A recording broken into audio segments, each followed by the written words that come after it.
बिस्मिल्लाहिर्रहमानिर्रहीम। City special से मैं हूँ शाहीन अतीक। ख़वातीन व हज़रात, हमारे दरमियान में आज जो शख्सियत मौजूद हैं वो हैं प्रोसिक्यूटर जनरल पंजाब फ़रहाद अली शाह।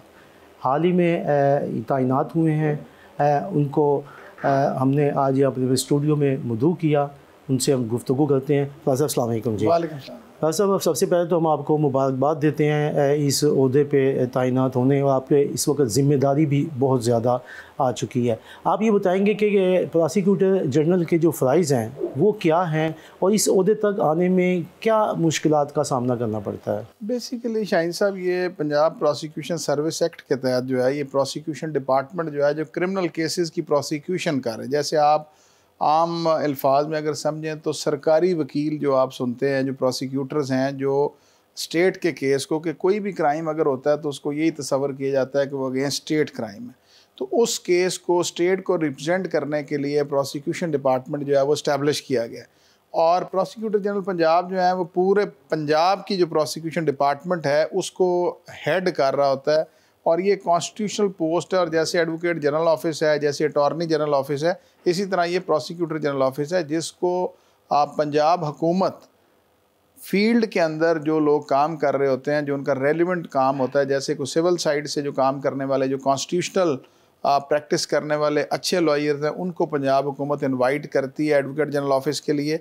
इसी तरह फेडरेशन जो है वो अच्छे काम करने वाले जो लॉयर्स हैं उनको सर्व करने के लिए वो बेसिकली इनवाइट करते हैं अटॉर्नी जनरल ऑफिस। इसी तरह प्रोसिक्यूशन के जो क्रिमिनल प्रोसिक्यूशन है, क्रिमिनल साइड पे काम करने वाले जो लॉयर्स हैं, जिनको वो पंजाब हुकूमत समझती है कि वो हुकूमत के अगेंस्ट होने वाले केसेस के अंदर एक अच्छी प्रोसिक्यूशन की ज़िम्मेदारी संभाल सकते हैं, तो वो इनवाइट करते हैं। इसी तरह मुझे इनवाइट किया गया था कि मैं as a prosecutor general Punjab ये ज़िम्मेदारी जो पूरी करूं। तो शुरू में तो बड़ी मुश्किलात इस बात से हैं कि जब आपका एक सेटल काम हो, एक अच्छी वकालत आपके पास हो, आपके पास सर्टन क्लाइंट्स की तादाद एक बड़े नंबर में हो, तो उन क्लाइंट्स को मैं समझता हूँ कि मेरे पार्ट पर थोड़ा सा ये ज़्यादती ज़रूर मैं फ़ील करता हूँ कि उनके केसेस, क्योंकि अब मैं नहीं कर सकता। कोई केसेस जो थे वो एविडेंस स्टेज पे थे, कोई फाइनल आर्गूमेंट्स पे थे, हाई कोर्ट में केसेस पेंडिंग है, अपील्स पेंडिंग है, एपिक्स अगर सुप्रीम कोर्ट में केसेस थे।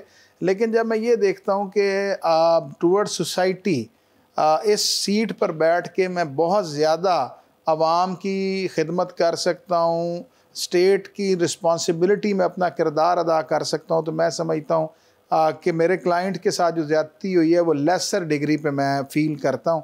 तो इसलिए मैंने ये पंजाब हुकूमत की ये जो ऑफ़र थी इसको एक्सेप्ट किया और as a prosecutor general Punjab मैंने चार्ज अज्यूम किया। अच्छा शाह जी, ये बताएं कि ये जो सीट है ये सियासी सीट नहीं है? देखें, ये सीट जो है for the sake of argument ये पंजाब हुकूमत के पास इख्तियार है। अब पंजाब हुकूमत कौन है? वो आपके इलेक्टेड नुमाइंदे होते हैं। इसी तरह से जब केयर टेकर सेटअप है, इसके अंदर केयर टेकर सेटअप भी उन्हीं इलेक्टेड नुमाइंदों के इलेक्शन के हवाले से एक सेटअप लाया गया। तो कॉन्स्टिट्यूशन जो है वो प्रोवाइड करता है, और ये पंजाब हुकूमत के पास, चाहे वो केयर टेकर हो या चाहे वो इलेक्टेड गवर्नमेंट हो, उनके पास ये इख्तियार है कि वो अपने केसेस को रिप्रेजेंट करने के लिए, लेकिन इसका क्राइटेरिया ये नहीं है कि वो किसी भी शख्स को इसके ले लें। पंजाब प्रोसिक्यूशन सर्विस एक्ट के अंदर जो एक शख्स हाई कोर्ट का जज एनरोल होने की आप समझें कि रिक्वायरमेंट को क्वालिफाई करता हो, वो प्रोसिक्यूटर जनरल पंजाब के लिए क्वालिफाई करता है। तो ये बिल्कुल मैकेनिज़्म जो है ये प्रोवाइड किया गया है, और ये पंजाब प्रोसिक्यूशन सर्विस एक्ट के अंदर एलिजिबिलिटी क्राइटेरिया दिया गया कि जिसको मीट विद करने के बाद आप प्रोसिक्यूटर जनरल पंजाब हो सकते हैं। लेकिन शाह जी, बात यह है कि जब गवर्नमेंट नहीं आती है तो आने के बाद प्रोसिक्यूटर जनरल को तब्दील कर देते हैं। क्या उनको पहले प्रोसिक्यूटर जो जनरल मुकर्रर हैं उन पर इत्मीनाद नहीं होता? नहीं, ऐसा नहीं हुआ। आपको थोड़ी सी मैं आपकी इन्फॉर्मेशन आपको देना चाहूँगा कि अगर आप मैं नॉर्मल कोर्स के अंदर देखा जाए तो 8वां prosecutor general Punjab as a 8th prosecutor general Punjab मैंने चार्ज अज्यूम किया है। ये 2006 से प्रोसिक्यूटर जनरल्स आए हैं। ये 3 साल का कॉन्ट्रैक्ट होता है। जस्टिस मुश्ताक साहब थे, वो अपना टेन्योर पूरा करके गए। जाहिद हुसैन बुखारी साहब थे, वो अपना टेन्योर पूरा करके गए। इश्तर साहब जब थे वो यहाँ से सिर्फ इसलिए गए कि उनके अटॉर्नी जनरल पाकिस्तान के लिए यहाँ से वो एलिवेट कर गए। मिस्टर जस्टिस सदाकत अली ख़ान साहब यहाँ से एलिवेट हुए, हाई कोर्ट के जज हो गए, तो वो चले गए। उसके बाद मिस्टर जस्टिस असद जावेद गुराल साहब यहाँ से एलिवेट हुए, हाई कोर्ट के जज हो गए, चले गए। इसी तरह उसके बाद फिर जस्टिस श्याम कादर शाह साहब यहाँ आए, वो जज थे पहले, वो 5 साल तक यहाँ रहे। हुकूमत के आना जाना इस बात की बिल्कुल गमाजी नहीं करता। आरिफ कमाल नून साहब थे, लेकिन हुकूमत जो है वो उनके केसेस जो चल रहे होते हैं उसको डिफेंस के लिए तौर पर नहीं प्रोसिक्यूटर ये जो सीट्स हैं ये उस तरह से नहीं है कि हुकूमत आएगी तो उन्होंने अपनी मर्जी से कोई आदमी, लेकिन ये होता है कि एक आदमी अगर नेक नीति से काम कर रहा है तो हुकूमत को इस तरह से वो चेंज नहीं करती। और वैसे भी आपको पता ही है कि जब प्रोसिक्यूटर्स को चेंज करने की कोशिश की गई थी तो ऑनरेबल हाई कोर्ट में भी और एपेक्स अगर सुप्रीम कोर्ट ने इसका सुओ मोटो एक्शन लिया था कि प्रोसिक्यूटर्स इस तरह से आप चेंज नहीं करें। लेकिन शाह जी बात यह है कि जितने भी प्रोसिक्यूटर आए हैं, पहले आपने देखा जो थे, जैसी गवर्नमेंट चेंज होती है वो जितने प्रोसिक्यूटर लगाए होते हैं सबको फारिग कर देते हैं, फिर नए ले आते हैं। इसकी क्या वजह है? बेसिकली पहली बात तो ये है शाहीन साहब की, जो हमारे पंजाब प्रोसिक्यूशन सर्विस एक्ट के तहत जो प्रोसिक्यूटर्स आते हैं वो PCS के थ्रू आते हैं, उनको इस तरह से चेंज नहीं किया जा सकता। वो जो आप चेंज की बात कर रहे हैं वो स्पेशल प्रोसिक्यूटर्स होते हैं जो स्पेशल केसेस के लिए कैबिनेट जिनको अप्रूव करती है। जब नई कैबिनेट आती है तो वो उनको ज़रूर कर सकती है चेंज, या उनको विड्रॉ कर सकती है, उनको नोटिफिकेशन जो है वो कैंसिल कर सकती है। लेकिन क्योंकि ये डिपार्टमेंट प्रोसिक्यूशन डिपार्टमेंट के अंदर जो लोग हैं, जो DPGs हैं, APGs हैं, DDPPs हैं, ADPPs हैं, ये PCS के थ्रू एग्ज़ाम दे के आते हैं, तो इनको हुकूमत ना तो डायरेक्टली इंडक्ट करती है और ना इनको वो बर्खास्त कर सकते हैं। कता नज़र इस बात के कि ये ज़रूर है कि अगर उनके ख़िलाफ़ कोई पीड़ा की कार्रवाई हो तो उसके तहत अगर उनके पार्ट पे कोई ऐसा काम हो कि जो को ऑफेंस के सीक्वेंस में आता हो, मिस यूज़ ऑफ पावर के सीक्वेंस में आता हो, मैल प्रैक्टिस के सीक्वेंस में आता हो, तो वो पीड़ा की कार्रवाई में नहीं। लेकिन ये जो दूसरे प्रोसिक्यूटर आपके तो ये उसके तो पब्लिक सर्विस कमीशन की तरफ से आते हैं या जो भी है, लेकिन जो दूसरे प्रोसिक्यूटरों को रखा जाता है बाद में निकाल दिया जाता है, तो इससे बेहतर नहीं है कि आपके जो अपने पब्लिक सर्विस कमीशन से जो आएँ ताकि उनको निकालना ही ना पड़े? बेसिकली थोड़ा सा इसको मैं आपको थोड़ा सा इसकी वजाहत करना चाहूँगा। जो आपके जहन में आ रहे हैं, जो बहुत ज़्यादा ऑफिस चेंज होता है हुकूमत के चेंज होने से, वो एडवोकेट जनरल ऑफिस होता है या अटॉर्नी जनरल ऑफिस है, कि वहाँ पे सारी की सारी इंडक्शन जो है वो हुकूमत के मनपसंद लोगों का होता है, वहाँ भी मेरिट पे ही है। लेकिन ये है कि जब हुकूमत चेंज होती है तो अटॉर्नी जनरल ऑफिस भी चेंज होता है और एडवोकेट जनरल ऑफिस भी चेंज होता है, क्योंकि वो सारी की सारी इंडक्शन जो है अब वो हुकूमत अपनी स्वाबदीद पे करती है। वो अपने केसेस को अपने मर्जी के वकील से, और ये राइट है, कॉन्स्टिट्यूशनल राइट है कि जो हुकूमत आएगी वो अपने इदारों को रिप्रेजेंट करने के लिए अपने पसंद के, जिनको वो समझते हैं कि वो काबिल लॉयर्स हैं, उनको वो लेके आते हैं। लेकिन हमारे डिपार्टमेंट में इस तरह से नहीं। अजीज शाह जी, आप बड़े अच्छे लॉयर्स भी हैं, आप केसेस भी अपने करते रहे, फिर आप 9 मई के केसों में एज ए प्रोसिक्यूटर भी मुकर्रर हुए, तो आपको तो इस दौरान जो प्रोसिक्यूटर के मसाइल हैं उसका तो बखूबी आगाह हो गए होंगे उससे। देखिए शाहीन साहब, मुझे 23 साल हो गए वकालत करते हुए, और इस 23 साल के अंदर मैंने मैजिस्ट्रियल ट्रायल भी किया है, सेशन ट्रायल भी किया है, हाई कोर्ट का ट्रायल भी किया, और एपेक्स अगर सुप्रीम कोर्ट तक मैं केसेस करता आया हूँ। तो मुझे प्रोसिक्यूटर्स के साथ मेरा एक पहले से एक लाइजोन था, और आज भी कभी भी प्रोसिक्यूटर्स इस वक्त ये नहीं समझ रहे कि मैं उनका बॉस हूँ।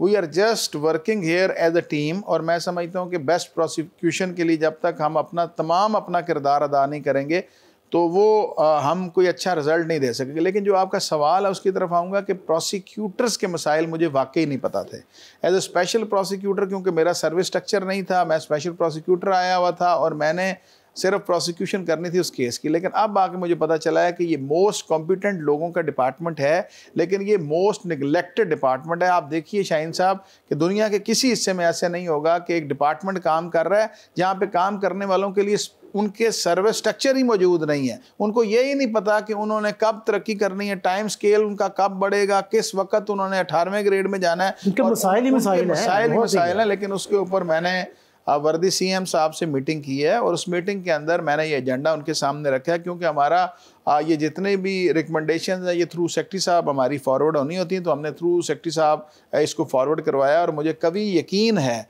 कि ये इंशाल्लाह ताला सर्विस स्ट्रक्चर वाला और टाइम स्केल वाला जो मसला है मैं प्रोसिक्यूटर्स का ज़रूर हल करवाऊँगा। शाह जी, आपने अभी हाल ही में चीफ मिनिस्टर जो हैं मोहसिन नकवी साहब, उनसे आपने मीटिंग भी की। उन्होंने कोई तजवीज़ दी है कि किसी किस्म की आपको जो है वो तजवीज़ दी गई है, तो वो क्या थी जो मीटिंग आपकी हुई है, वो ज़रा बताएंगे इस हवाले से।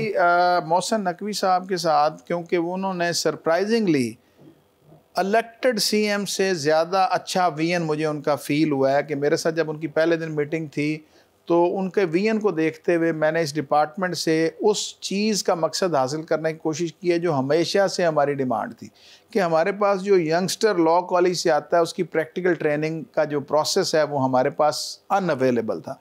तो मैंने उनसे डिस्कस किया, उन्होंने कहा आप इसको वे आउट करें और फिर मैं इसको अप्रूव करूँगा। फिर मेरी मीटिंग इस हवाले से थी कि अब हम सीएम फेलोशिप प्रोग्राम ला रहे हैं, दैट इज़ इंटर्नशिप प्रोग्राम, कि हमारे पास पंजाब के अंदर 1500 से ज़्यादा ADPPs और DDPs मुख्तलिफ अदालतों में काम कर रहे हैं। वो मैजिस्ट्रियल कोर्ट भी हैं, सेशन कोर्ट भी हैं और हाई कोर्ट भी है। अब हम करेंगे ये कि हम लॉ कॉलेज के आखिरी साल के जो बच्चे हैं जिन्होंने CRPC पढ़ी है उनको हम लॉ कॉलेज से लेंगे, 2 हफ्ते के लिए एक ADPP के साथ या DDPP के साथ अटैच कर देंगे। बच्चा सुबह आएगा 9 बजे से लेके 4 बजे तक वो कोर्ट प्रोसीडिंग देखेगा। ये उनके लिए जो नए आएंगे, जो नए बच्चे हैं, हम फर्स्ट स्टेज के ऊपर हम उनको ले रहे हैं। सब आप नए रखेंगे अभी या नहीं, अभी रख नहीं सकते। उनका हम 2 हफ्ते का इंटर्नशिप प्रोग्राम करेंगे। वो हमारे अटैचमेंट उनकी होगी हमारे ADPPs के साथ, DDPPs के साथ प्रोसिक्यूशन डिपार्टमेंट में, कि वो देखेंगे रिमांड पेपर कैसे लिखा जाता है, रिमांड किस तरह से दिया जाता है, रिमांड किस तरह टर्न डाउन होता है, बेल किस तरह से होती है, मैजिस्ट्रियल ट्रायल कैसे हो रहा है, सेशन ट्रायल कैसे हो रहा है, एविडेंस किस तरह रिकॉर्ड होती है, क्रॉस एग्जामिनेशन किस तरह से हो रहा है। तो हम चाहते हैं कि प्रैक्टिकली उन बच्चों की तरबियत हो। जो मूट का एक दकियानूसी सिस्टम है उससे हम बाहर आना चाहते हैं। हम चाहते हैं कि ज़्यादा से ज़्यादा उन बच्चों की ट्रेनिंग हो ताकि वो इस प्रोफेशन को जेन्युइन तरीके से अडॉप्ट कर सकें। उनके लिए जब वो अदालतों में आए तो उनको ये फील ना हो कि एक नई जगह है। तो ये मैं समझता हूँ कि CM साहब का फेलोशिप प्रोग्राम जो है ये एक बहुत विजनरी इकदाम है और ये एक हिस्टोरिक चेंज लेके आएगा कि प्रोफेशन के अंदर जब हम ट्रेंड लोगों को लाएंगे तो वो बेटर प्रोसिक्यूशन में भी अपना पार्ट प्ले करेंगे, वो एक अच्छे डिफेंस लॉयर बनेंगे और उनको फील्ड के अंदर पता चलेगा कि CRPC की प्रैक्टिकल एप्लीकेशन क्या है। शाह जी यहाँ पे लेते हैं ब्रेक। ख़वातीन हज़रात यहाँ पर लेते हैं ब्रेक के बाद फराद अली शाह साहब से मज़ीद हम गुफ्तगू करेंगे।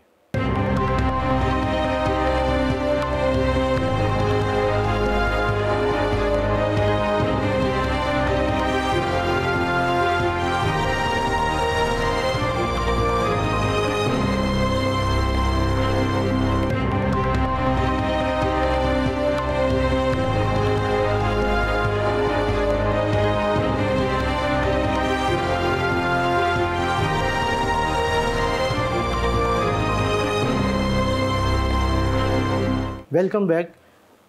शाह जी आपसे हम बात कर रहे थे कि CM साहब ने जो आपसे मीटिंग की थी उसके हवाले से की थी। बड़ा अच्छा इक़दाम है उनका भी और वो जैसे दूसरे डिपार्टमेंट में वो काम कर रहे हैं इस तरह वो चाहते हैं कि आपका डिपार्टमेंट भी बेहतर हो, अच्छा काम हो। अच्छा, हमारा ये एक सवाल ये है कि आपसे कि एक सरकारी मुलाजिम जो होता है वो बड़ा दबाव में होता है। आप आज़ाद फ़ैसले करने वाले, आप जब अब ये जिस जॉब पे आप आए हैं तो क्या आप आज़ादाना फ़ैसले कर सकेंगे? देखिए, बात यह है कि हम इंग्लैंड में नहीं है कि जहाँ पे हमारे पास रिटन कॉन्स्टिट्यूशन नहीं है कि वहाँ पे हमने कस्टम्स को देखना है। हमारा प्रोसिक्यूशन डिपार्टमेंट जो है पंजाब प्रोसिक्यूशन सर्विस एक्ट के तहत काम करता है और मैं बतौर एक प्रैक्टिसिंग लॉयर मैं समझ सकता हूँ कि कानून के क्या 4 कॉर्नर्स हैं, मेरी क्या ड्यूटीज़ हैं, मेरे क्या राइट्स हैं। इसी तरह से इस डिपार्टमेंट की वर्किंग जो है हमने रूल्स फार्मुलेट करने हैं। तो बेसिकली मेरा मकसद भी ये है कि अब 2024 को मैं समझता हूँ कि मैं एक ऐसा साल के तौर पे लेना चाहता हूँ कि जो एक बेस्ट प्रोसिक्यूशन का साल हो। और इसके अंदर ये आपकी बात दुरुस्त है कि डिपार्टमेंट्स के अंदर लोग जो है वो अंडर स्ट्रेस होते हैं। जो हालात हमारे मुल्की हालात हैं, जो हमारे जिस तरीके से हम केसेस चल रहे होते हैं, देखिए गवर्नमेंट का दबाव तो होता है ना कि अपने केस हल कराने के लिए। शाहीन साहब, गवर्नमेंट का दबाव होता है, लेकिन देखिए बात यह है कि मैं कॉन्स्टिट्यूशन को प्रेफर करता हूँ। कॉन्स्टिट्यूशन के अंदर आर्टिकल 10A एक फंडामेंटल राइट के तौर पे हर सिटीज़न को फेयर ट्रायल अपॉर्चुनिटी प्रोवाइड करता है। तो मैंने इस बात का प्रेशर नहीं लेना कि गवर्नमेंट मेरे से क्या चाहती है। मैंने ये देखना है कि एक सिटीज़न का जो राइट है, जो मेरे डिपार्टमेंट के हवाले से फेयर ट्रायल अपॉर्चुनिटी है, वो मकसद पूरा होना चाहिए। क्योंकि अगर कॉन्स्टिट्यूशन पे हम अमल करेंगे तो कोई डिपार्टमेंट आपको इल्लीगल प्रेशराइज नहीं कर सकता। कभी भी गवर्नमेंट आपको इल्लीगल प्रेशर नहीं करती। गवर्नमेंट पे भी सर्टन प्रेशर्स होते हैं केसेस के हवाले से, क्योंकि आपको पता है मीडिया का दौर है। एक लम्हे में जब खबर ब्रेक होती है तो इदारों के लिए उसको रिबट करना या इंफॉर्मेशन को गैदर करना और उस पर रिस्पॉन्ड करना थोड़ा सा स्पीड अप होने वाला काम होगा। तो इसलिए हम चैनलाइज कर रहे हैं प्रोसिक्यूशन डिपार्टमेंट को, हम बहुत अच्छे तरीके से डिजिटलाइज करना चाहते हैं। हम चाहते हैं कि हमारे एक क्लिक के ऊपर पूरा पंजाब जो है उसका डाटा हमारे पास आ जाए, लेकिन हमें उसके लिए फ़ंड्स दरकार हैं, फ़ंड्स की कमी है जो इस डिपार्टमेंट जो ये डिपार्टमेंट फेस कर रहा है। लेकिन जो मैं चीज़ें बना रहा हूँ, मुझे बड़ी उम्मीद है कि सीएम साहब से हमारी उम्मीदें वाबस्ता हैं कि वो हमारे जो जेन्युइन मसाइल हैं उनको हल करेंगे, और उसके मुताबिक इस मसले को अगर ये हल होगा तो एक आम आदमी को इंसाफ ना सिर्फ मुयस्सर आएगा बल्कि मुयस्सर आता नज़र भी आएगा। शाह जी, अब आपका ये ऑनलाइन सिस्टम है, आप सेशन कोर्ट के प्रोसिक्यूशन में ब्रांच में आप जाके देखें, वहाँ उनके पास नेट नहीं है, वहाँ उनके पास और बहुत से मसाइल हैं, स्टेशनरी जो है वो उनके पास मौजूद नहीं है, उनके पास उनके जो फ़ोन हैं वो बंद पड़े हुए हैं। तो इस हवाले से कैसे आप सोचते हैं कि तरक्की कर सकता है आपका महकमा? शाहिद साहब, मैंने सबसे पहले पूरे पंजाब के डिस्ट्रिक्ट प्रोसिक्यूटर्स को कल बुलाया हुआ था, उनसे मसाइल जो हैं वो डिस्कस किए गए हैं। उसके अंदर एक बहुत बड़ा मसला उनका यह है कि उनके पास डाटा एंट्री ऑपरेटर्स नहीं है, उनके पास स्टेशनरी नहीं है, उनके पास नेट की फैसिलिटी नहीं है, उनके पास लैपटॉप्स नहीं है, उनके पास प्रिंटर नहीं है, फ़ोटो कॉपियर नहीं है। उसके बाद वो बड़ी एक बात मुझे एक डीपी ने कहा कि जब हमारी डिस्ट्रिक्ट कोऑर्डिनेशन कमेटी होती है तो एसपी भी गाड़ी पे आता है, जज साहब भी गाड़ी पे होते हैं, तो कहते हैं हम वेट करते हैं उनकी गाड़ियाँ निकल जाएँ क्योंकि हमने तो पैदल जाकर रिक्शा लेना होता है। तो आप कैसे समझ सकते हैं कि उस माहौल के अंदर जो प्रोसिक्यूटर काम कर रहा है वो जब तक वो खुद अपनी सेल्फ रिस्पेक्ट की इंजरी को फेस कर रहा है, वो किस तरह से बेटर प्रोसिक्यूशन करेगा।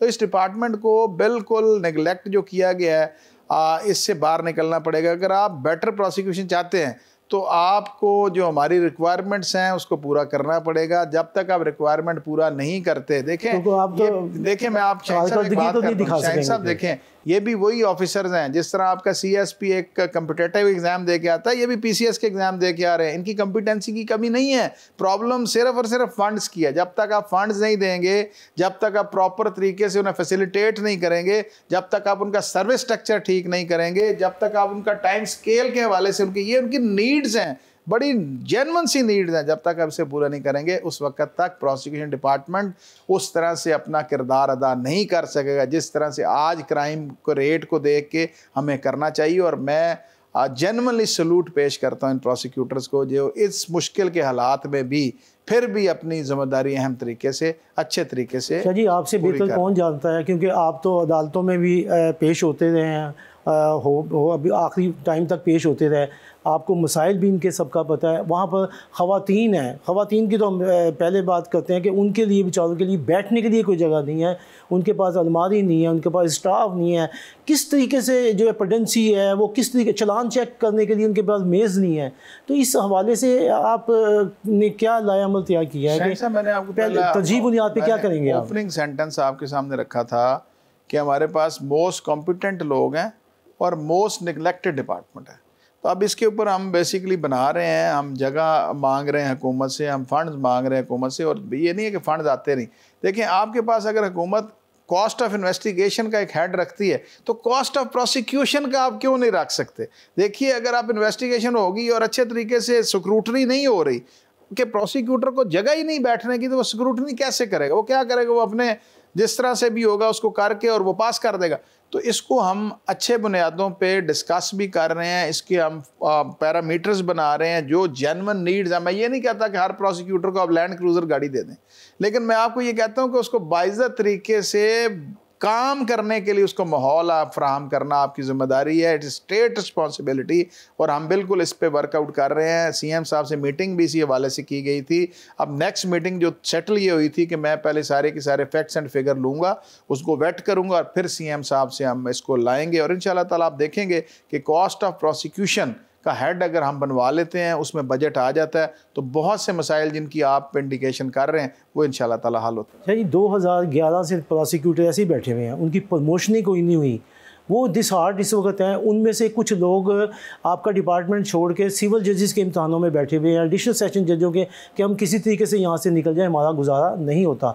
तो ये एक बहुत बड़ा एक मसला उनका है, और वो उम्मीद भी आपसे रखते हैं कि आप आए हैं, क्योंकि आप अच्छी तरह अदालतों में भी पेश होते थे और आपको उनके मसाइलों का भी पता है। वो चाहते हैं कि जो हमारे प्रोसिक्यूटर जनरल आए हैं वो हमारा ये मसला सबसे पहले हल करवाएँ। तो इस हवाले से ज़रा आप बताएँगे कि अगर वो देख रहे हैं तो उनको थोड़ी सी उम्मीद ताकि वो जज्बा उनका काम करने का हो। शाहीन साहब, मैं आपको जेन्युइन बात कर रहा हूँ कि जो वकालत मैं छोड़ के आया हूँ ना, वो वकला की ड्रीम है। और मेरे आने का मकसद भी है कि मैं चाहता हूँ कि हमने अपने लिए बहुत कुछ कर लिया, अब हमें सर्व करना है, और सर्व करने के लिए सबसे पहला असूल होता है कि आप घर से सर्विस शुरू करते हैं। तो मैं पूरे तरीके से इस बात पे अल्लाह ताला के हजूर मेरी दुआ भी है कि अल्लाह ताला मुझे इस मकसद में कामयाब करे। और सीएम पंजाब का जो वीएन मैंने देखा है और उनसे जो मीटिंग करने के बाद जिस तरह से मैं इस नतीजे पे पहुंचा हूँ कि इंशाअल्लाह ताला ये बहुत जल्दी हम सर्विस स्ट्रक्चर वाला मामला, टाइम स्केल के हवाले से जो प्रमोशन है, इसके हवाले से हम जो इस मसले को हल करता, मुझे तो नज़र आ रहा है कि वो इस मसले को हल कर देंगे। लेकिन इशू इज़ दैट कि इन मसाइल को जब तक आप कोशिश ना करें उस वक्त तक ये मसला हल नहीं हो सकता। और ये आपकी बात बिल्कुल दुरुस्त है, आपके फिगर्स बिल्कुल ठीक हैं। उसकी सबसे बड़ा मसला ये है कि 17वें ग्रेड से जो अफसर अपनी जॉब शुरू करता है वो 18वें पे आके स्टक हो गया, क्योंकि उससे 19 वाला जो 20 पे जा नहीं सकता। तो ये जब तक, अब देखें पीजी का जो 20वां ग्रेड है, 20वां स्केल, अब 20 पे पीजी होना है, 19 पे आके वो सारा डिपार्टमेंट जो 17 से शुरू होने वाला डिपार्टमेंट 19 पे आके स्टक हो गया। तो प्रमोशन तब तक नहीं हो सकती जब तक आप सर्विस स्ट्रक्चर ना दें। और सर्विस स्ट्रक्चर का ना होना या सर्विस स्ट्रक्चर का फुकदान, मैं समझता हूँ कि सबसे ज़्यादा जो प्रोसिक्यूटर्स को डिसहार्ट किए हुए है वो ये है। उसके बाद एक और उनका मसला ये है कि वो उनकी ट्रांसफ़र्स जो हैं वो घरों से दूर की गई हैं, उनको ट्रांसपोर्ट के लिए पैसे लगते हैं, उनको वहाँ पे किराए पे घर लेने अभी भी ट्रांसफर हुए थे, तो हाई कोर्ट से स्टे लिया। वो बेसिकली जो ट्रांसफ़र है वो हमारी पेंडिंग है ऑनरेबल लाहौर हाई कोर्ट में इस बात पे कि वेदर इट इज़ कि ये प्रोसिक्यूटर जनरल ने ट्रांसफ़र करने हैं या सेक्रेटरी साहब ने करने।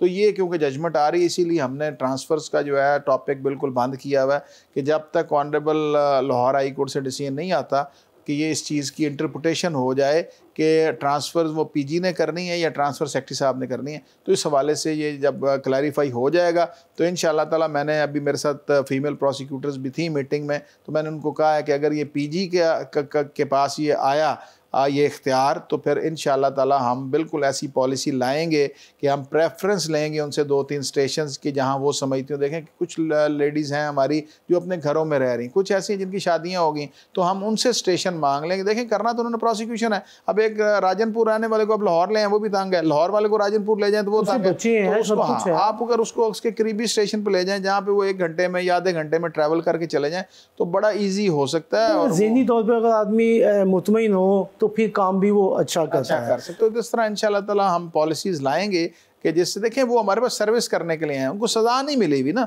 तो उनके मसाइल को जब तक अब सुनेंगे नहीं उस वक्त तक मसला हल नहीं होगा। लेकिन एक और चीज़ मैं बताता हूँ शाहीन साहब कि मेरे लिए ये डिपार्टमेंट नया नहीं है, ना मैं उनके लिए नया हूँ, क्योंकि हमने काम किया, मिल के किया हुआ है, तो उनको एक बड़ा अच्छा एतमाद हुआ है कि एक फराज शाह की सूरत में अगर पीजी आया है तो वो मसलों को समझता भी है और मसले हल भी करना चाहता है। तो इंशाअल्लाह ताला मुझे उम्मीद है कि ये मसले हल। शाह जी, एक दूसरी बात ये प्रेगनेंसी का इस वक्त जो सूरत हाल है, बड़ी गमगीन किस्म की प्रेगनेंसी इस वक्त है। 1 लाख से ज़ायद पुलिस के पास चलान पड़े हैं। कुछ चलान ऐसे हैं जो इतराज़ात लगा के प्रोसिक्यूशन ने भेज रखे हैं पुलिस को और अभी तक मसूल हुई 50 हज़ार के करीब चलान है जो इस वक्त वहाँ पे पुलिस के पास पेंडिंग पड़ा हुआ है। तो इस हवाले से कैसे, क्या आपका कोई राय-ए-अमल होगा? सबसे बड़ी प्रॉब्लम मैंने जो समझी है, पुलिस प्रोसिक्यूशन से एडवाइस लेने को अपनी तौहीन समझती है। ये मैं बड़े आपको कॉन्फिडेंस से ये फ़िक्रा कह रहा हूँ और बड़े आपके सामने एतमाद से कह रहा हूँ। हमारा रूल्स ये कहते हैं कि हम पुलिस को एडवाइस कर सकते हैं, लेकिन अगर एडवाइस ले के वो उस पर अमल ही ना करें तो उसका कौन कसूरवार है। सबसे बड़ी बात यह है कि मैंने ऑनरेबल चीफ जस्टिस साहब से भी रिक्वेस्ट की है कि जो मैजिस्ट्रेट साहबान 10-10 दफ़ा इल्तवा दे रहे हैं कि एक आदमी को जुडिशल कर दिया ना शाहीन साहब, उसका चलान 14 दिन में लाना है, लेकिन स्क्रूटनी होने नहीं आ रहा, वो फिर उनको डेट दे रहे हैं, फिर डेट दे रहे हैं, फिर डेट दे रहे हैं। तो पुलिस इसकी आदी हो चुकी है। अब मैंने ये चीज़, मैं इस पर रूल्स बना रहा हूँ, नए फ्रेम कर रहा हूँ कि हमने अब डिलेड चलान नहीं लेना, और हम तब लेंगे कि जब पुलिस उस डिलिंक्वेंट ऑफिसर के खिलाफ कार्रवाई करे। अब कार्रवाई क्या करते हैं, इसकी जी 2 महीने की तनख्वाह बंद कर दी, इसका जी 6 महीने की, तो उसका तो कोई फ़ायदा नहीं, वो बाहर दूसरी तरह से ले लेता पैसे। इनके खिलाफ पिनल क्लॉजेस हों, इनकी पूरे तरीके से इंक्वायरी हो, इनके खिलाफ कार्रवाई हो कि चलान जो है वो प्रॉपर टाइम पे आए। और एक और हम काम कर रहे हैं शाहीन साहब कि कुछ केसेस ऐसे हैं जो कंपाउंडेबल हैं। बेल स्टेज पे सुलह होगी, मुद्दई अपने घर चला गया, मुल्ज़िम अपने घर चला गया, हम उसको ये कह रहे हैं कि अगर सुलह होगी बेल स्टेज पे तो उसका चलान बना दें, और बेल में उसका ग्राउंड कंप्रोमाइज करने की बजाय उसका स्टेटमेंट आप रिकॉर्ड करा दें ट्रायल में, ताकि वो ट्रायल खत्म हो जाए। शाह जी ये भी तो हो सकता है ना कि एक जब आपके पास चलान आता है तो उसमें आप ये भी देखते हैं कि उसमें गवाह भी मुनहरफ हो चुके हुए हैं, उसके अंदर मुद्दई भी बैठ चुका हुआ है, फिर उसको चलान को आगे भेज देते। ये पावर क्यों नहीं आप प्रोसिक्यूटर को देते कि वो चलान को यहीं पे रोक दें, क्योंकि आगे जो है ना वो ये पावर जो है ना, ये पावर हमारे पास प्रोसिक्यूशन सर्विस एक्ट हमें देता है कि हम ये देखें कि आइदर वे इसमें कोई एविडेंस है कि कल को किसी को सज़ा होने का कोई गुमान हो सकता है तो वो चलान पास करें। और दुनिया सारी के अंदर शाहीन साहब ये होता है कि 100 में से 80% cases prosecution not fit for trial लिख देती है, सिर्फ 20% की हद तक वो ट्रायल करवाते हैं। और उस ट्रायल के अंदर भी वो मॉडर्न डिवाइसेस से कलेक्ट की हुई एविडेंस जो है उस पर वो प्रेफर करते हैं कि जिसको कोई रिबट ना कर सके। PFSA की एविडेंस आ जाती है, टेक्निकल एविडेंसेस आ जाती हैं। हमारे पास प्रॉब्लम ये है कि जितनी FIR दर्ज हो रही हैं, हमने ये फैशन के तौर पे ले लिया कि हमने हर FIR का चलान भिजवाना है इररिस्पेक्टिव ऑफ द फैक्ट कि उसके अंदर पीछे से ख़त्म नहीं हुआ या एविडेंस नहीं थी। और हर अदालत जो है उसका चलान जो है वो ट्रायल करने को तैयार है। और इसमें मैं समझता हूँ कि प्रोसिक्यूशन से हटके जिम्मेदारी अदालत की भी है कि अगर अदालत ये समझती है कि मटीरियल ही कोई नहीं है, for the sake of argument के 302 का चलान आ गया, उसके साथ 109 की एविडेंस, 109 की एविडेंस है ही नहीं, तो कोर्ट उस वक्त 109 वाले को क्विट कर दे, एक्विट कर दे कि इसके खिलाफ चार्ज बनता ही नहीं है। लेकिन शाते शुरू रहती हैं। हमारे पास प्रॉब्लम यह है कि ये सिर्फ और सिर्फ एक डिपार्टमेंट का पार्ट प्ले नहीं हो सकता। इसमें पुलिस इन्वेस्टिगेशन, सबसे पहले इसके अंदर ऑपरेशन विंग पुलिस का, फिर इन्वेस्टिगेशन विंग, उसके बाद प्रोसिक्यूशन स्क्रूटनी ऑफ चलान के टाइम, और उसके बाद court at the framing of charge. तो ये सारी की सारी स्टेजेस अगर दौरान तफ्तीश जो प्रोसिक्यूटर है उसको अगर तफ्तीशी अपने साथ रखे तो बेहतरी भी आ सकती है। देखिए, मैं समझता हूँ कि सारी दुनिया के अंदर प्रोसिक्यूशन एक अम्ब्रेला के तौर पे काम करती है कि जब कलेक्शन ऑफ एविडेंस हो रही है तो पुलिस को वो एडवाइस करती है। और हमारा सिस्टम भी प्रोवाइड करता है कि हमने सुपरवाइज नहीं करना, हमने एडवाइस करना है कि आप कलेक्शन ऑफ एविडेंस कर रहे हैं तो इस तरह करें, पैरामीटर्स इस तरह से हैं। अगर आप देखिए कि एपेक्स है कि सुप्रीम कोर्ट इस बात पे किसी को छोड़ रही है कि चेन ऑफ सेफ कस्टडी पूरी नहीं है, तो वो चेन ऑफ सेफ कस्टडी हमारे से एडवाइस लेके वो मुकम्मल करें। लेकिन मैंने आपको पहले कहा ये है कि पुलिस प्रोसिक्यूशन डिपार्टमेंट से एडवाइस लेना अपनी तौहीन तस्वर कर रही है। शाह जी यहाँ पे लेते हैं ब्रेक। ख़वातीन हज़रात यहाँ पर लेते हैं ब्रेक के बाद फराद अली शाह साहब से मज़ीद हम गुफ्तगू करेंगे।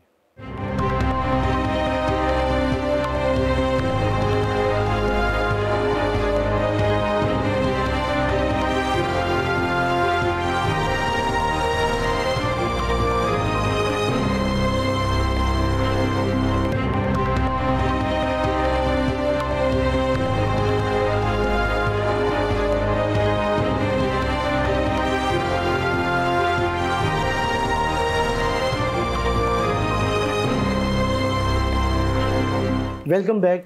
शाह जी, हम आपसे जो है वो गुफ्तगू कर रहे थे कि तफ्तीश के हवाले से कि जो प्रोसिक्यूटर हैं अगर उन पुलिस की साथ मिलकर ये तफ्तीश करें तो इसमें बेहतरी नहीं आ सकती। देखिए शाहीन साहब, ये बिल्कुल जो ये एक्ट था इसके अंदर एडवाइस टू पुलिस जो था उसका बेसिक मकसद ये था कि सारी दुनिया के अंदर पुलिस प्रोसिक्यूशन की एडवाइस पे चलती है। क्यों? उसकी वजह यह है कि हम वो केस लाज पढ़ रहे हैं जिसको एपेक्स कोर्ट्स जो हैं वो मलूज़ ख़ातर ला रही हैं, जिसके तहत हमारी अपील्स का डिसीजन हो रहे हैं। तो हम एडवाइस कर सकते हैं कि जी देखें, जॉइंट इन्वेस्टिगेशन टीम अगर बनी है तो वो पैरामीटर्स को क्वालिफाई करे। अगर इन्वेस्टिगेटिंग एजेंसी है तो वो देखे कि आइडेंटिफिकेशन परेड जो है जॉइंट तो नहीं हो रही, कोई जॉइंट रिकवरी तो नहीं हो रही, कि ऐसे केस लाज को जो जिन सीक्वेंसेस को बेनिफिट और डाउट में ले रही हैं कोर्ट्स मौजूदा अदालतें, तो हम उनको एडवाइस करें कि आप इस, अब जैसे अब मैं for the sake of argument आपके सामने मॉडर्न डिवाइसेस से CCTV फुटेज है, अगर वो ले ली है और उसको PFSA नहीं भिजवाया तो इश्तियाक मिर्ज़ा केस के अंदर जो SOPs फिक्स किए गए हैं उसको क्वालिफाई नहीं करेगा। तो इस हवाले से जैसे अब CNSA के केसेस के अंदर अगर आपने रिप्रेजेंटेटिव सैंपल नहीं लिया अकॉर्डिंग टू अमीर ज़ेब केस तो आपके लिए कल को प्रॉब्लमेटिक सिचुएशन हो सकती है। अगर प्रोटोकॉल्स प्रोवाइड नहीं किए तो खैरुल बशर केस के हवाले से आपका केस जो है वो इक्विटल के सीक्वेंस में चला जाएगा। तो हम एडवाइस करें from the very first day जब वो केस रजिस्टर्ड हो, और FIR की कॉपी हमें भिजवाई भी जाती है, लेकिन हमारे पास चलान जो है आफ्टर 6 मंथ्स पुलिस लेके आती है स्क्रूटनी के टाइम पे, कि जब वक्त गुजर चुका होता है, जब बहुत ज़्यादा एविडेंस जो है वो ज़ाया हो चुकी होती है, और स्क्रूटनी के टाइम वो चीज़ें क्लियर नहीं हो सकती जो पहले दिन हो सकती थी। तो ये बिल्कुल आपकी बात ठीक है कि पुलिस का और प्रोसिक्यूशन का बिल्कुल आपस में एक स्ट्रॉन्ग बॉन्ड होना चाहिए और पुलिस को इस बात पे बुरा नहीं मनाना चाहिए कि अगर प्रोसिक्यूशन डिपार्टमेंट उन्हें एडवाइस कर रहा है तो वो उस एडवाइस को बिल्कुल मलूज़ खातर रखें, उसको फॉलो करें, तो इंशाअल्लाह ताला अच्छे रिज़ल्ट्स जो हैं वो आ सकते हैं। शाह जी, आपने वकालत की, आपने इतना नाम बनाया, हर आदमी कहता था कि जी फराद अली शाह हमारा वकील होना चाहिए। अब आप इस सीट पे आ गए हैं, अब उनके जज्बात को ठेस नहीं पहुंची होगी? शाहीन साहब देखें, बात यह है कि फराद अली शाह वकील था, बहुत से वकला हैं, मैंने बहुत केस किए हैं डिफेंस साइड से, एक्यूज साइड से मेरे ज़्यादा केसेस थे, तो ज़िंदगी में ज़्यादा जो केसेस एक्यूज साइड से कर लिया, मुझे मुद्दई साइड से भी करना चाहिए, हक तभी अदा होगा। नहीं, लेकिन अब उनके जो केसेस हैं, अब वो उनका क्या बनेगा? शाहीन साहब, मेरे जब भी कोई एलिवेशंस होती हैं तो चैम्बर के अंदर आपका चैम्बर काम कर रहा होता है, मेरे एसोसिएट्स काम कर रहे हैं, मेरे पार्टनर इरफान तारड़ साहब वो काम कर रहे हैं, तो बाकी हमने चॉइस छोड़ी होती है अपने क्लाइंट पे कि वो अगर हमारे से काम करवाना चैम्बर से करवाना चाहे तो ठीक है, अगर वो चाहते हैं कि किसी और को एंगेज करना चाहें तो हमने एनओसी देना होता है। तो मेरा तो ओपन फोरम पे मैंने कहा हुआ है कि जो मेरे से एनओसी लेना चाहे। उसकी वजह यह है कि मैं अब समझता हूँ कि मैंने ज़िंदगी में 23-24 साल वकालत कर ली है, अब मुझे अपनी नेशन के लिए करना चाहिए, मुझे सर्व भी करना है, आवाम के लिए कुछ करना है, तो इसलिए मैंने।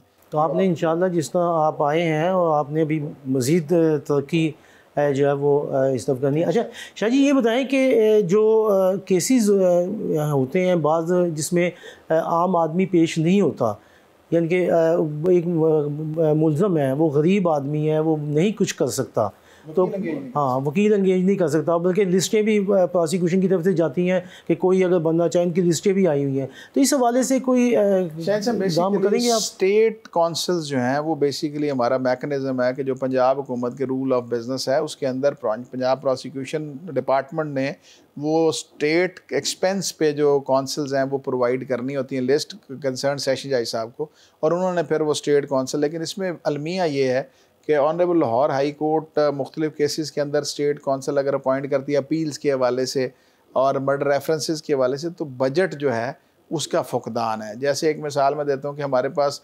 करोड़ों रुपया हमें दरकार है उन स्टेट काउंसिल्स को देने के लिए, लेकिन हमारे पास फ़ंड आता है 3 लाख रुपए। आप मुझे बताएं कि उस 3 लाख को 1 करोड़ के अंदर मैं किस तरह से तकसीम करूं। तो मैंने अब उसका एक मैकेनिज़्म दिया है कि वो 3 लाख किसी एक आदमी को देने के बजाय अल्फ़ाबेटिकली उनके नाम ले लिए कि एक एक केस के हम पैसे देंगे ताकि ज़्यादा से ज़्यादा लोगों को हम अकोमोडेट कर सकें, और जब वो टर्न ख़त्म होगी तो सेकंड कैटेगरी सेकंड लाएंगे, ताकि अगर ऑनरेबल लाहौर हाई कोर्ट हमें किसी रेट में बुलाएं तो हम उनके सामने मैकेनिज़्म रखें कि हमने पिक एंड चूज़ नहीं किया, बल्कि हमने एक पूरा फार्मूला बना दिया जिसके तहत हर एक आदमी अकोमोडेट हो सके, चाहे वो थोड़ा थोड़ा चंक हो, लेकिन वो सबको एक मुतवातर तरीके से बराबर मुनसफाना तकसीम हो सके। जी, अब ये 9 मई के केसेस में आप एज ए प्रोसिक्यूटर थे, अब आपकी जगह पे कौन प्रोसिक्यूटर आया? मैं शाहीन साहब बेसिकली 96/23 FIR थी जो जिना हाउस या कोर कमांडर हाउस के बाद, उसका मैं स्पेशल प्रोसिक्यूटर था, क्योंकि आपको पता है कि अब सारी की सारी ये स्पेशल प्रोसिक्यूशन की जो है ये समरी जो है ये जाती है कैबिनेट के पास, और कैबिनेट फिर उसको अप्रूव करती है, और उसके बाद फिर हम किसी को स्पेशल प्रोसिक्यूटर लेते हैं। तो मैंने क्योंकि पहले दिन ये भिजवा दिया था कि क्योंकि मैं तो एज ए PG आ गया हूँ तो मैं अब स्पेशल प्रोसिक्यूशन नहीं कर सकूँगा, तो हमने भिजवाई है। समरी जैसे ही अप्रूव होकर आएगी तो हम स्पेशल प्रोसिक्यूटर जो अपॉइंट करेंगे। उसकी वजह यह है कि अब चलान जा चुके हैं और चलान मार्क होके और उसकी प्रोसीडिंग शुरू होने। अच्छा जी, ये दूसरी एक बात है कि जो सेशन जज के पास केसेस आ रहे हैं उनमें जो बिजली के चलानों का जो मसला है, उसमें जो वापडा के जो SDO है पर्चा तो दर्ज करवा देते हैं, लेकिन वो जो है वो ताउन नहीं करते पुलिस के साथ, और वो इस तरह चलान जो है वो प्रोसिक्यूशन ब्रांच में आ रहे हैं। शाहीन साहब, मैंने आपकी बड़ी अच्छी आपने बात की है, मैंने कल इस पर मीटिंग की है, क्योंकि टेस्को हो, फेस्को हो, कैस्को हो, कोई भी हो, वो बेसिकली एक प्राइवेट इदारा है। उनका इंटरेस्ट लिटिगेशन से नहीं है, उनका इंटरेस्ट ये है कि डिटेक्टिव बिल, जो डिटेक्शन का बिल आया वो जमा हुआ और बेल कन्फर्म होगी। लेकिन हमारे लिए वो एक बहुत बड़ा क्वेश्चन मार्क बना रहे हैं, लाखों की तादाद में वो केस हैं।